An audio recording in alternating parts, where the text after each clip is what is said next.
บน่าเชื่อเลยว่าในที่สุดเขาก็จะได้ iPhone 6มาใส่แล้วข่อยฮู้ในที่สุดมันก็มีหน้าจอที่ใหญ่ข่อยก็จะอดใจบ่ไหวแล้วคือกันเฮ้ยมูนั่นแบทแมนบ่แมนวะบ่แมนติลองเข้าไปถามมาลองมึงดูกูสิถามมึงอยู่นี่ดอกได้ขอโทษเด้อเจ้าแมนแบทแมนว่ะแมนยังบ่แมนโอ้พาสงฆ์เจ้าแมนแบทแมนปิดปอกเลยมิดเด้อแต่ก็ตลกดีเนาะที่แบทแมนมาเรียนแถวซื้อ iPhone 6แล้วก็ยังใส่เครื่องแบบเพิ่นมาอีกตลกดีเว้ยกูจะให้มึงงับปอกเลยมิดไปเลยไม่ได้วะคุณสิบอกแต่คนเดียวเพราะฉะนั้นมึงอย่าบอกจะแถวไปซะโอเค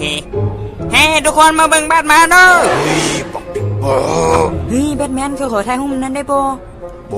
จะบ่มีการได้รูปไม่หยังทั้งนั้นเฮ้แบทแมนเซ็นเสื้อให้ข่อยได้ดูหันแบทแมนได้เลยสิเซ็นให้โอ้จะปิดอ่อนเรานอนได้น่าฮักดีเนาะ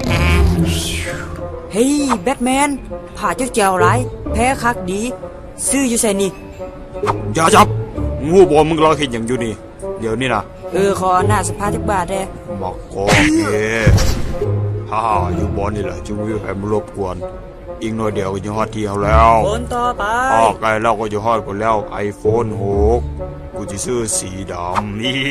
แล้วเอาสติกเกอร์แบทแมนซะเลยสบายดีแบทแมนโอ้ยพาส่งมาตอนไหนตัวนี่แม่นหลานชายค่อยอายุ7 ปีว่าจะซื้อ iPhone 6ให้เป็นของขวัญวันเกิดก็ดีโตแต่ว่าอย่ามาแซงคิวเขาได้ล่ะแบทแมนของห้องละค่อยอยากได้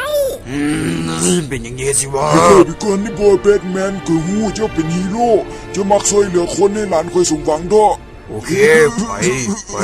ไปยืนยังหน้าค่อยเลยไปเลยบักคำน้อยคนต่อไปกูบ่มักเลยพวกแบบนี้ใกล้แล้วนะจอยใหญ่เลยนะลูกเนาะบ๊ายบายแบทแมนเจ้าโชคดี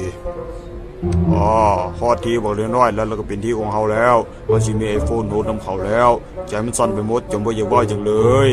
ไปกันเลย